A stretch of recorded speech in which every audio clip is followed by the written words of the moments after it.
Bonjour, bienvenue dans ce point bourse du 11 avril 2025. Alors, on continue avec les droits de douane, hein, il y a presque tous les jours quelque chose. Et Donald Trump qui continue d'essayer de montrer les muscles face à la Chine, et la Chine qui répond. Alors, on a toujours des escalades avec 80%, 90%, 100%, 110%, 125%, 145%, donc ça monte. Aujourd'hui, pour acheter un produit chinois quand vous êtes américain ou américain quand vous êtes chinois, il va falloir le payer au moins deux fois le prix. Donc forcément, ça limite un peu. Autant mettre quasiment des droits de douane tout de suite à 1000% si on veut stopper le commerce. C'est un peu ridicule ce que font à la fois les Chinois et les Américains avec leur petite escalade de dizaines de pourcents. Le but, c'est surtout d'arriver à des négociations. Mais pour le moment, on va plutôt vers des nouvelles voies commerciales avec la Chine, Europe et États-Unis, Europe. Donc c'est plutôt finalement cette guerre, a priori, ce serait plutôt favorable à l'Europe, je pense. C'est le bloc, hein, qui est juste derrière. Alors, on a le Japon aussi, mais juste derrière les deux économies principales que sont les États-Unis et la Chine. Et forcément, s'il y a une guerre entre eux, bah, les possibles vainqueurs, s'il y a un vainqueur, même s'il y a un ralentissement, quelque part, tout le monde peut être un peu perdant, mais le vainqueur, ça pourrait être l'Europe. Donc les actions européennes, par ricochet, pourraient être peut-être favorables un petit point avant de commencer sur le dollar. Le dollar qui continue de sa chute, c'est une catastrophe, hein, depuis des jours, voire des semaines. Là, on a l'euro-dollar.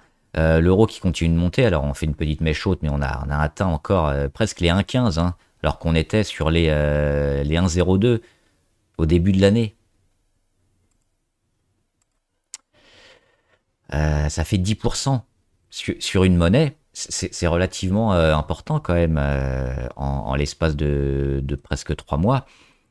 C'est pas des mouvements qui sont anodins. Donc le dollar qui avait énormément augmenté suite à l'élection de Trump, et là on a le reflux, et même un reflux qui dépasse le niveau d'avant élection, parce qu'on revient sur un dollar relativement faible. On le sait, hein, le but c'est de rendre ces entreprises plus compétitives en dévaluant la monnaie. Le problème c'est que la Chine le fait aussi. L'Europe, pas trop, même si on va peut-être aussi avec les taux, hein, la baisse des taux, injecter aussi un peu plus d'argent dans le système. Au final, tout le monde va baisser sa monnaie pour être compétitif. Donc, euh, ça va pas marcher à tous les coups. Donc, pour le moment, c'est une vision court terme. La politique de Trump, elle se heurte aussi à la chute de la bourse et dans son propre camp. Il y a eu des dissensions pour arrêter. C'est pour ça qu'on a mis les droits de douane entre parenthèses, parce que forcément, l'épargne américaine, hein, qui est en bourse par rapport à la nôtre, hein, qui est fait plutôt par les actifs qui financent les retraites. Les retraites aux États-Unis, c'est principalement la bourse. Et donc, une bourse qui chute, c'est une retraite finalement qui est en train d'être rognée. Donc, compliqué de tenir ça trop longtemps. On verra la suite, mais pour le moment, oui, à court terme, on est toujours dans pas mal d'incertitudes. Alors, on va voir aussi après quelques actions. On parlera aussi de quelques chiffres qui sont tombés, et des actions sous le feu des projecteurs, avec toujours pas mal d'annonces sur certaines valeurs. Avant de commencer, comme d'habitude, je rappelle que les informations et analyses données sur cette chaîne sont données à titre indicatif et ne peuvent pas être considérées comme un conseil en investissement. L'investissement boursier est risqué et vous êtes responsable de tous les investissements que vous faites. On va commencer avec des chiffres économiques qui sont tombés, notamment en Grande-Bretagne. On avait le PIB. On attend aussi pas mal de chiffres sur le PIB américain pour voir si on va rentrer en récession ou pas. Pour l'instant, le PIB britannique est plutôt pas mal, parce qu'on fait plus 1,4 et on était à plus 1 en mensuel, hein, par rapport au même mois de l'année dernière. Plus 1,4, donc c'est plutôt en annuel, plus 1,4 en annuel, on fait plus 0,5 en mensuel sur le PIB britannique, donc c'est plutôt bien, on espérait plus 1. L'IPC en Allemagne, rien de nouveau, on est autour des 2,2. Au niveau de l'Inde, ça c'est intéressant. Un peu de déception parce que production industrielle qui était à 5 et manufacturier à 5, plus 5,5, on est tombé sur les deux à plus 2,9. Donc presque 2 fois moins qu'espéré. Donc l'Inde essaye de repartir. On l'a vu sur les graphes, on est beaucoup tombé. Hein. On peut le regarder rapidement sur les marchés indiens.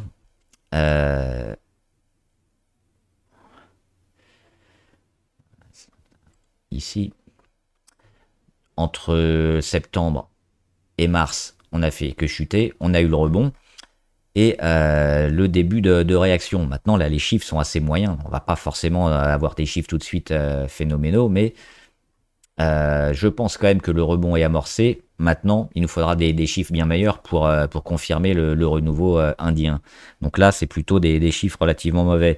Et puis aux États-Unis, prix à la production qui sont revenus négatifs alors qu'on les attendait positifs. Donc ça, c'est une bonne chose pour la baisse de l'inflation. Alors je ne sais pas comment ils font leurs calculs aux États-Unis, mais on a également les anticipations d'inflation. On était à 5% et on passe à 6,7%. Et les anticipations sur 5 ans à 4,1, on passe à 4,4. Donc d'un côté, on a des prix à la production qui baissent, mais des anticipations d'inflation qui montent. C'est assez déroutant. Et puis confiance consommateur au Michigan qui descend aussi. Hein. On est à 50 alors qu'on était à 57. Généralement, c'est des chiffres qui sont aux alentours des 80 ou des 100. Donc on voit que la confiance des consommateurs aux États-Unis, ça baisse. Qu'est-ce que ça fait quand la confiance baisse? Il y a moins d'achats de la part des ménages.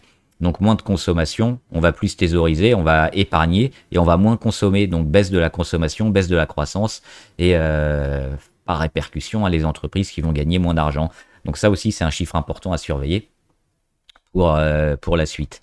On va regarder le CAC 40, même s'il n'y a pas grand-chose à en dire aujourd'hui. Ça n'a pas été extrêmement agité sur les marchés, que ce soit français, européens ou américains. On fait moins 0,3. On est toujours dans cette espèce de yo-yo. On a rebondi avec les droits de douane qui sont remis entre parenthèses. Il faudra attendre certainement des annonces, des nouvelles, et puis surtout les résultats qui vont arriver bientôt. Hein. Et on va en reparler d'ailleurs sur une banquière américaine. Le CAC 40, on l'a fait dernièrement, donc on va pas y revenir. On est toujours dans cette période de gros zigzags, de grosse volatilité, plus ou moins ici.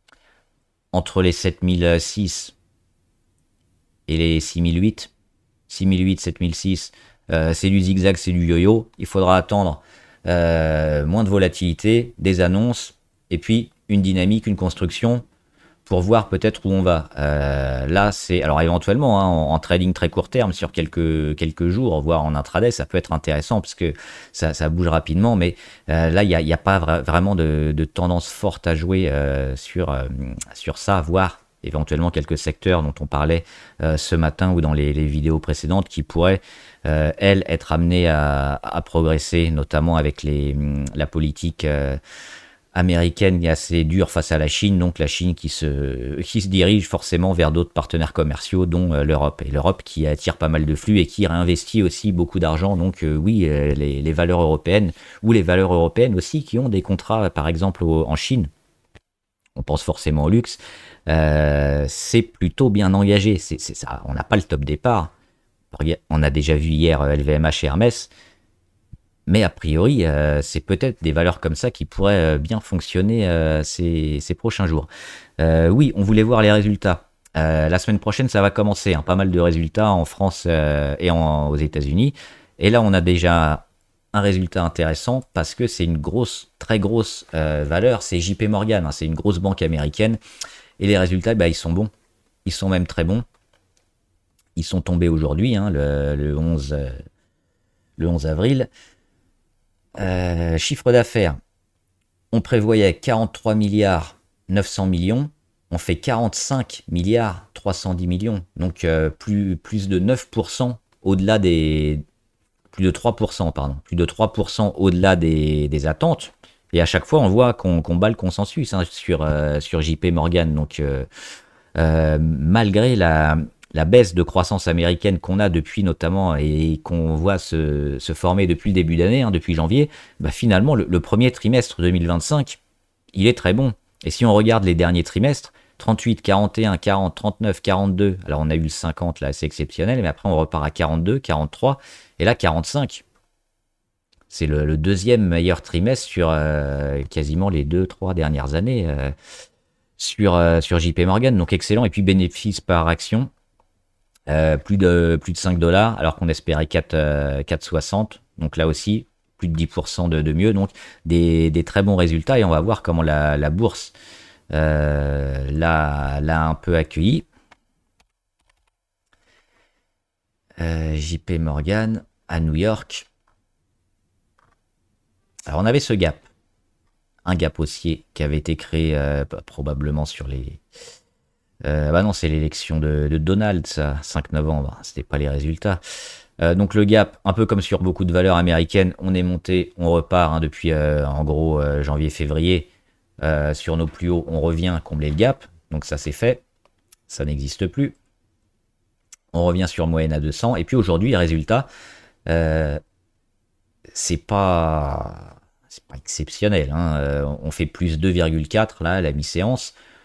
Qu'est-ce qu'on peut voir surtout, c'est que sur JP Morgan, alors on a vu pas mal de prises de bénéfices sur les banquières européennes.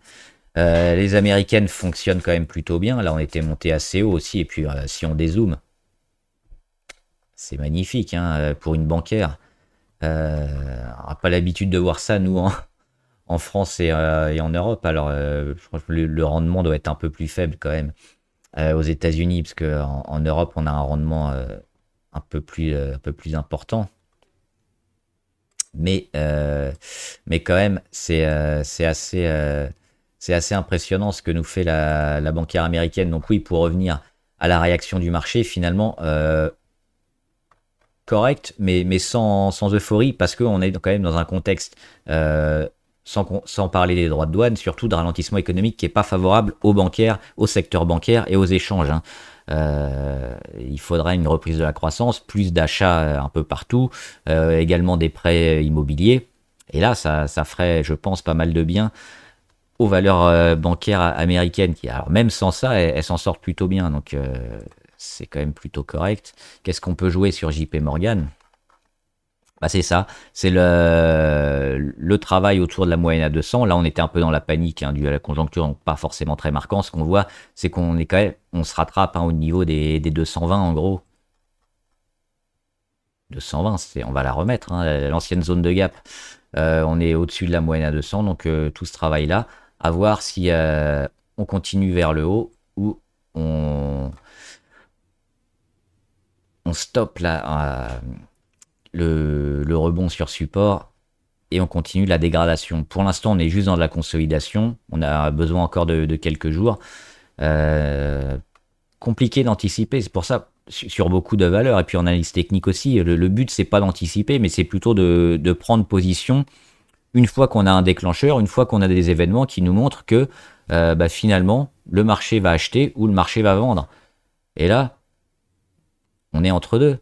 Donc, on observe, mais on ne prend pas forcément position. Et puis, si effectivement, hein, on voit une hausse sur des niveaux clés, alors qu'on peut toujours anticiper et éventuellement sur beaucoup d'indicateurs macro, voir un peu ce que fait l'économie, ce que fait le secteur, ce que font les concurrents. On peut des fois avoir des avis un peu plus tranchés et voir en anticipation des hausses ou des baisses. Mais ça, même les gérants professionnels se trompent souvent. Donc c'est pour ça que le plus important pour moi, c'est observer et attendre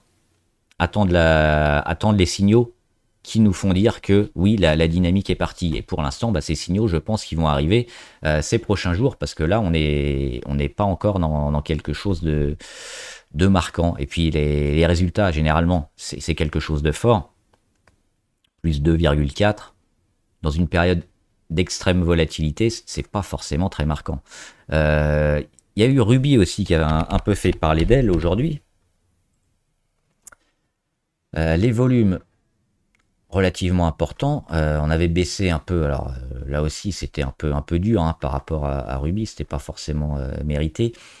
Pourquoi? On a eu Patrick Mollis notamment qui est déjà au capital et qui rentre de plus en plus, hein. Il en est à plus de 9%, parce qu'à chaque fois, vous savez, quand vous possédez une très grande partie du capital d'une action, d'une société, vous êtes obligé de le déclarer, hein, à l'AMF ou à l'équivalent. Donc, on sait que les gros, et quels sont les gros qui détiennent la majeure partie ou les blocs de certaines sociétés. Et en l'occurrence, sur Ruby, on a Patrick Mollis et ses amis qui possèdent plus de 9% et qui continuent d'acheter de plus en plus. Alors, c'est toujours compliqué aussi d'y voir clair, parce que on peut avoir différentes stratégies. C'est pas forcément pour devenir l'actionnaire principal et après faire un retrait de la cote en faisant une OPA.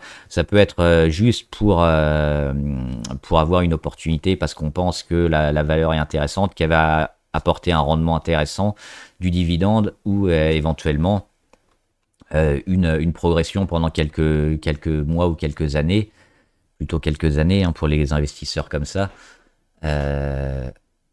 Donc il faut pas trop espérer non plus de changements type OPA sur ces annonces-là. Par contre, oui, ça montre qu'ils s'intéressent à la valeur, qu'elle est soutenue, qu'elle attire du monde. Et c'est plutôt favorable d'avoir comme ça des gros qui montent au capital.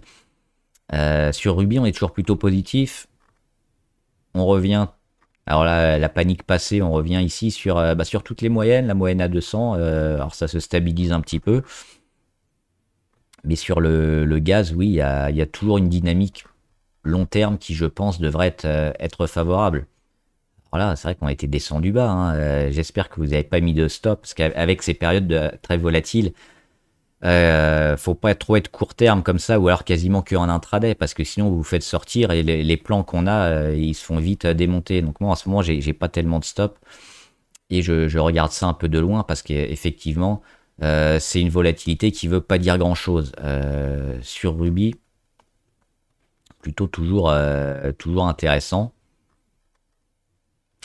Et on surveille, hein, les 27,9 qui ont été testés, sur lesquels il y a eu des prises de bénéfices, mais finalement on pourrait y revenir un peu plus tard. Donc rien de nouveau sur Ruby, mais des achats à faire, hein, toujours sur des corrections. C'est une valeur intéressante pour moi. Je voulais voir aussi, il y avait quelques alertes.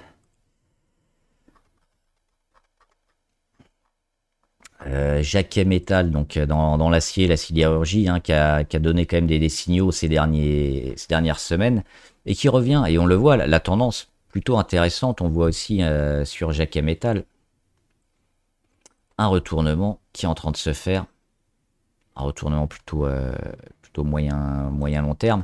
Et puis cette oblique là, on va la regarder un peu plus long. Hop, cette oblique là, hein, sur le plus haut de 2022, qui est intéressant. Et on voit cette longue période finalement en long terme, parce qu'en court terme, oui, ça bouge, mais en long terme, entre les 14 et les 20, même pas 14, 18, 14, 19, ça bouge, mais ça fait rien pendant novembre 2022, novembre 2024, pendant plus de 2 ans finalement, il se passe rien. Et puis là, boum, début d'année 2025, quelques pics de volume. On a déjà un gros pic de volume ici sur rachat, septembre 2024, et là on vient casser l'oblique, on fait le pullback, le gros breakout, le pullback, et peut-être la zone de rachat. Donc sur Jacquet Metal aussi, ça peut être intéressant, hein, pour jouer l'acier notamment. Et au niveau des indicateurs, on revient plus ou moins sur la ligne des zéros. Donc oui, c'est quelque chose à jouer peut-être en moyen terme. Pour rester dans la dynamique États-Unis, Walmart, hein, c'est les grands centres commerciaux aux États-Unis qui sont un peu un marqueur de la consommation américaine. On l'avait dit, c'était sur des zones clés, et la zone clé, elle est en train de nous donner justement le sens. Ce qui se passe sur JP Morgan, où on est un peu en attente de voir ce qui va se passer. Sur Walmart, on a peut-être ici la réponse, parce que sur JP Morgan, l'équivalent, on est ici en gros, donc on ne sait pas ce qui va se passer après, est-ce qu'on va casser vers le haut, vers le bas. Et sur Walmart, on voit qu'on a eu tout ce travail d'accumulation autour de la moyenne à 200, de cassure d'oblique, de faux départ, et puis boum, la grosse journée de mercredi, et puis derrière, vert, on va chercher les moyennes, on est au-dessus du support. Là, c'est quand même relativement fort comme message. Donc, Walmart et la conso américaine ne veulent pas capituler. Donc, plutôt un bon point. Surtout pour cette valeur, parce qu'il y a d'autres valeurs américaines en relation avec la consommation qui sont pas forcément au mieux. Mais sur Walmart, oui, on a un beau signal de force. Donc, plutôt des rachats. Des rachats sur support, des rachats sur moyenne à 200. Donc, intéressant pour la suite, je pense.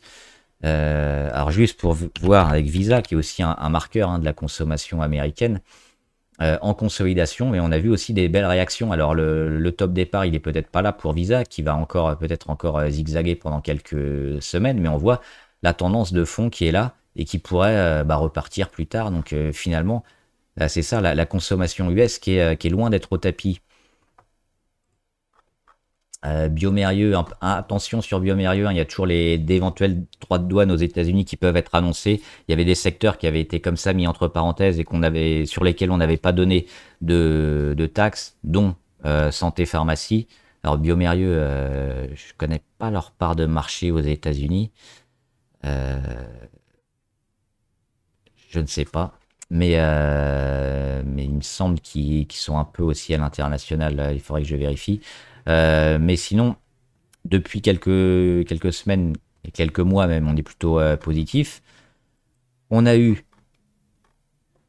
ce chandelier-là, alors difficilement interprétable parce que généralement, c'est ce genre de chandelier, il arrive après une période, une dynamique un peu de hausse ou de baisse. Et là, on avait un range. Donc on a cassé avec ce chandelier-là. Donc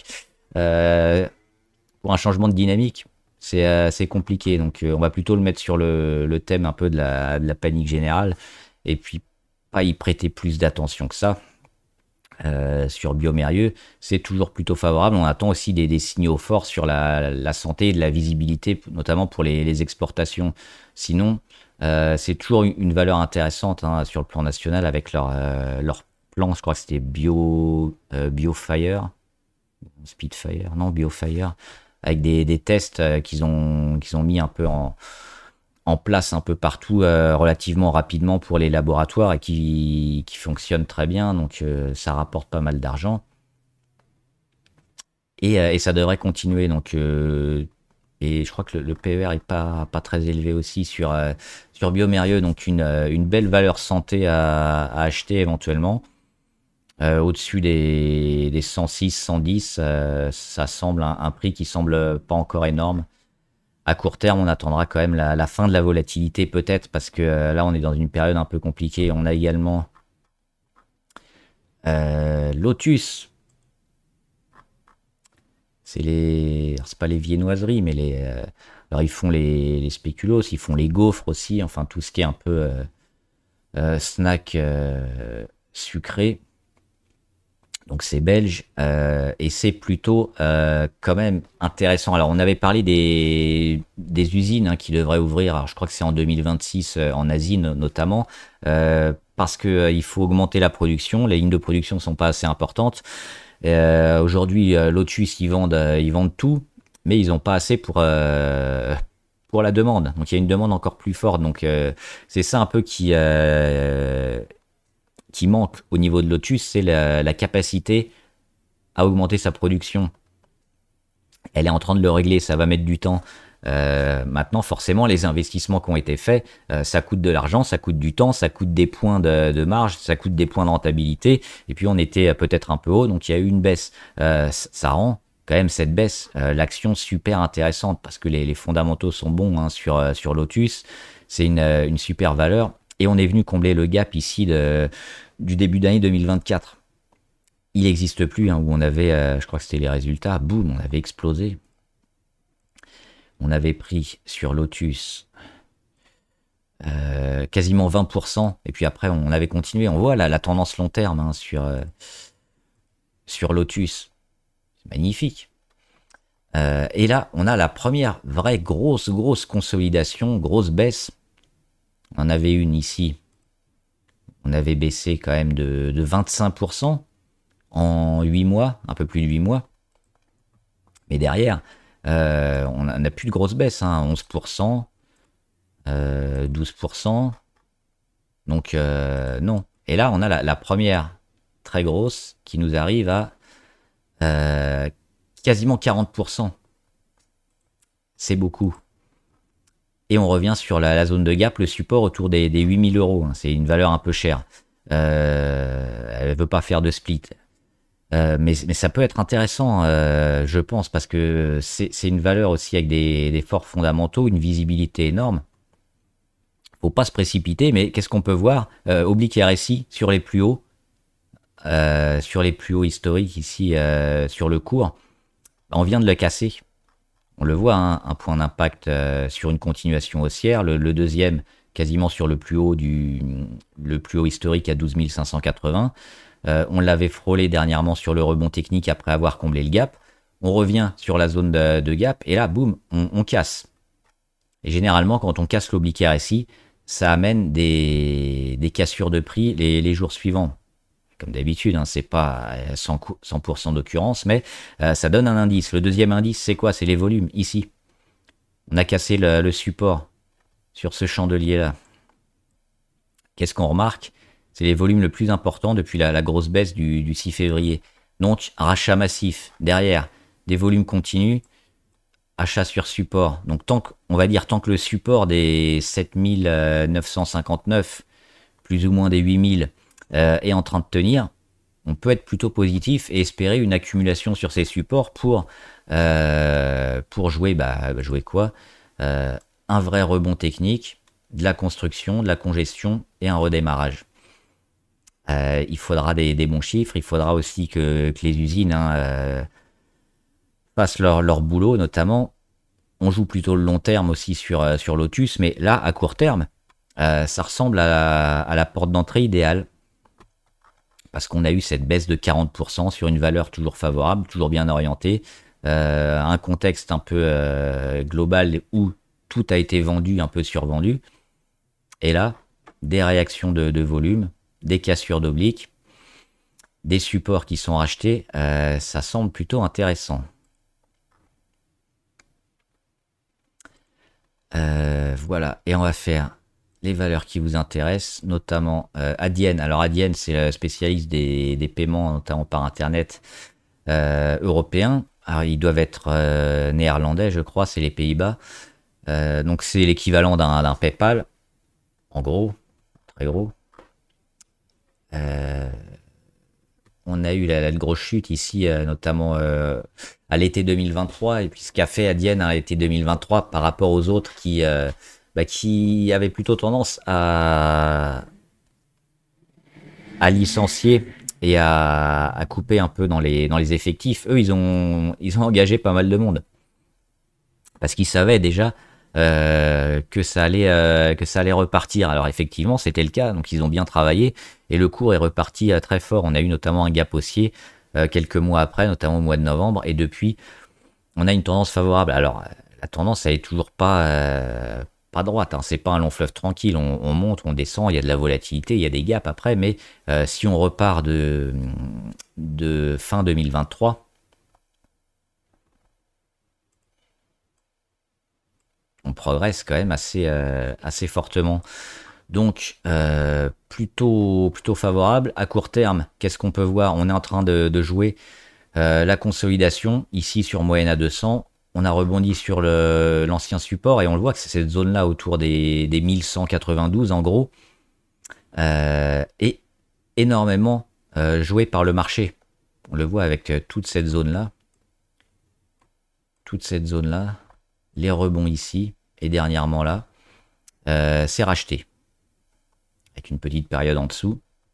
Mais en gros, c'est plutôt favorable. On peut regarder rapidement PayPal. Un peu un concurrent américain qui lui va un peu moins bien. On a consolidé, on dégrade, mais on est aussi sur un support. Et on est en train de jouer le support ici sur PayPal. Donc finalement, ce qui était là, hop, ça descend là. Et on joue éventuellement ça, donc une continuation de l'accumulation avant un rebond. Mais on voit que sur PayPal, c'est un peu moins bon éventuellement que sur Adyen. Parce que l'Europe va mieux. Les États-Unis sont un peu en récession, donc les transactions comme ça devraient être plus favorables, je pense, aux Européens. Donc peut-être, oui, jouer plutôt Adyen que PayPal, ça pourrait s'entendre. On n'est pas loin de l'inversion de tendance. Il faudra avoir la confirmation hein, qu'on mette quelques journées au-dessus des 1400 en gros. 1400 euros, ce serait intéressant. GDS, alors pas mal GDS. Elle est notamment exploitant chinois de centres de données. J'ai mis ici la date de DeepSeek pour voir que finalement, ça leur a plutôt apporté du plus. Hein, quand les valeurs, notamment les tech américaines, se sont fait défoncer avec DeepSeek le 27 janvier. Qu'est-ce qui s'est passé sur GDS? On a monté. Et on est monté assez haut, assez fort, peut-être un peu trop, peut-être de la spéculation forcément. Donc après, il y a des prises de bénéfices. Puis le marché aidant, hein, on continue de baisser, mais on revient sur ces niveaux-là. On revient aussi sur la moyenne à 200. Et puis si on dézoome, on voit qu'on est plutôt sur un beau retournement. Donc plutôt intéressant aussi. On a la belle consolidation niveau MACD qui arrive peut-être à son terme. Donc c'est ça, je pense qu'il faudra acheter sur GDS. Qui aussi a éventuellement une belle volatilité. Hein, parce que si on refait que la moitié ici de ce qu'on a gagné, on peut gagner 75%. Qu'est-ce qu'on va regarder sur GDS? C'est inversion de tendance niveau MACD. On est déjà allé sous les 30 RSI, on en ressort. Donc on est peut-être en phase de rebond. On va zoomer un peu, on voit on a cassé la moyenne à 200. On peut pas dire qu'on l'a abandonné, hein. On est en train de la jouer. Même si actuellement depuis 1, 2, 3, 4, depuis 5 séances on est en dessous, on est vraiment en train de jouer cette moyenne à 200, éventuellement cette cassure d'oblique court terme. Donc tout le travail qui va être fait ici avec éventuellement des chandeliers verts, des chandeliers en progression, de la cassure de la moyenne à 20 jours et un petit pic de volume, ce sera je pense éventuellement à acheter. Global X Copper Miner, alors petit problème sur le cuivre aussi qui s'est fait un peu démonter dernièrement. On a eu un peu de rebond, mais sur les matières premières, à part l'or hein, qui surperforme un peu, le cuivre a pris un peu de plomb dans l'aile, mais bon, il y a du rebond. Le souci aussi, alors je crois sur cet ETF, c'est pas mal de minières, dont beaucoup de minières au Canada. Et pour le moment, les résultats sont pas énormes. Alors il y a la saison des résultats qui va revenir. Ça devrait bien faire bouger le titre. On espère un peu plus haut. Surtout, hein, le cuivre, c'est un peu un marqueur aussi de la santé économique mondiale et puis de la construction, de l'électrification et de l'industrialisation. Donc sur les US, on sait que c'est un peu plus bas. On espère un peu la Chine. L'Europe pourrait soutenir un peu le cours du cuivre hein, avec ses programmes de réindustrialisation, notamment en Allemagne. C'est moyen. Moi, je suis pas sur celui-là, mais je suis sur un autre qui est quasiment le même hein, que cet ETF, en moins value forcément, hein, parce que vu ces derniers jours, ça a été assez mauvais. Je pense qu'il faut toujours rester sur le cuivre et être plutôt patient, sans être bêtement optimiste, mais le cuivre devrait progresser. On a eu quand même, alors pour le coup, entre DeepSeek aussi qui avait mis un petit coup d'arrêt sur les technologiques, entre la baisse de croissance américaine et puis maintenant les droits de douane, on a un peu tout qui s'accumule et puis la Chine qui peine à repartir. Forcément, ça peut pas aider le cuivre. Mais une fois qu'on aura fini toutes les mauvaises nouvelles, à part se manger une météorite sur le museau, le cuivre, il devrait aller de l'avant. Donc, faut attendre, je pense, sur le cuivre. Moi, c'est ce que je vais faire. Et voilà. IMS and Earth Health. Alors, on en avait déjà parlé. On va nettoyer un peu.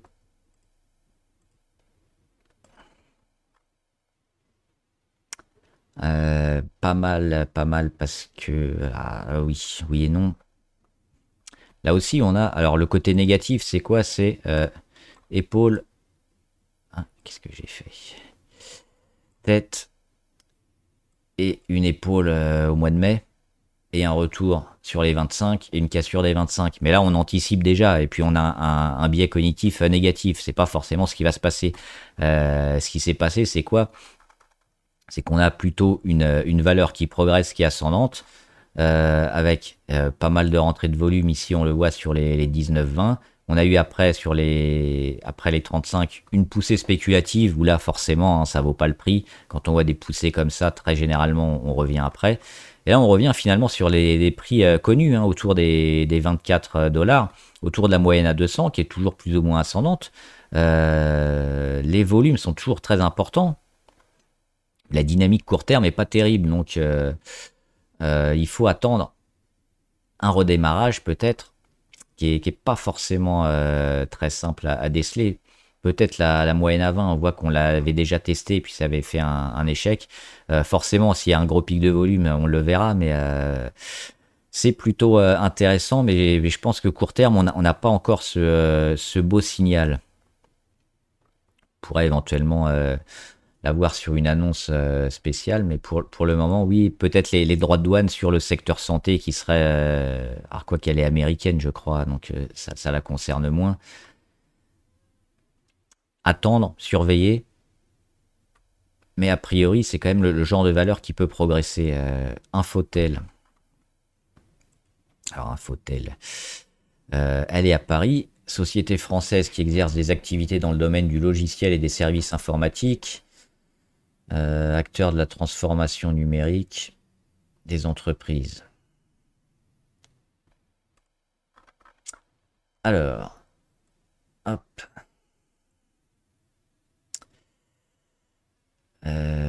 C'est pas terrible quand même ce que nous met Infotel.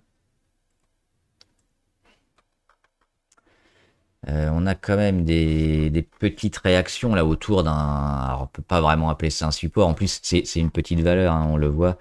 Les échanges c'est quoi? C'est ouais, des fois c'est 4000 titres à 40 euros. Ça fait pas beaucoup. Mais bon, c'est pas forcément le plus important. Le plus important c'est quoi? C'est la dynamique. Et peut-être ici on le voit avec toutes les moyennes rassemblées qui survient après une baisse assez longue et assez importante. Donc on peut peut-être éventuellement avoir un retournement. Qu'est-ce qu'on a fait? On a fait pullback, breakout. Le pullback, il est là. Hop, le breakout, on est dedans. Donc on a le rebond technique et on a le niveau du rebond technique. Il est à 46,80. C'est-à-dire que si on redépasse les 46,80, on serait très certainement très favorable pour un retournement haussier long terme et retrouver les 57. Donc ce qu'il faut, c'est travailler ici, avoir des signaux positifs, casser les 46,80 et puis là on aura éventuellement une première zone d'achat ou une deuxième si on tente de l'anticiper un peu avant, éventuellement sur des rachats de support autour des 40 ou sur des grosses rentrées de volume. Pour l'instant, je pense qu'il faut attendre quand même la fin du pullback, la baisse de la volatilité, peut-être le redémarrage de la congestion SMC, Super Microcomputer. C'est toujours moyen. Le secteur aussi est pas au mieux. On est baissier de toute façon sur SMC. On a eu ici ce faux départ. Alors, qui dit faux départ dit souvent vrai départ après. D'autant qu'on a ce phénomène de plus bas, de plus en plus haut. Je pense que c'est ça qu'il faut garder. Alors là, on l'a un peu tanké, mais bon. Ça peut repartir, mais plutôt en mode spéculatif quand même sur Super Microcomputer, parce qu'on a quand même une grosse tendance baissière. Donc je pense que si on veut la jouer, si on veut rentrer, faut pas hésiter à mettre des stops et à abandonner le projet, quitte à perdre quelques pourcents. À court terme, on n'est pas loin d'avoir l'inversion de tendance et puis une sortie vers le haut ici, une cassure d'oblique sur les 40 dollars. Donc c'est ça qu'il faut jouer. Commencer à voir les istos verts, dépasser les 35-40 par là, éventuellement ça s'achète pour du court terme et voir ce qui va se passer. Mais je pense pas qu'on va monter en V, hein. Il y aura certainement pas mal de travail. Il faudra, je pense, garder des consolidations de plus en plus hautes. Pour l'instant, c'est le cas, mais ça me semble quand même un peu tendre quand même, et c'est pas la valeur sur laquelle j'irai, à moins d'avoir des annonces assez fortes sur SMC ou des résultats exceptionnels. C'est très spéculatif. Voilà, j'espère que la vidéo vous a aidé. N'hésitez pas à me dire ce que vous en pensez dans les commentaires, les valeurs qui vous intéressent et puis les questions sur les actions, la bourse, le trading. J'y répondrai. Bon trade, à plus.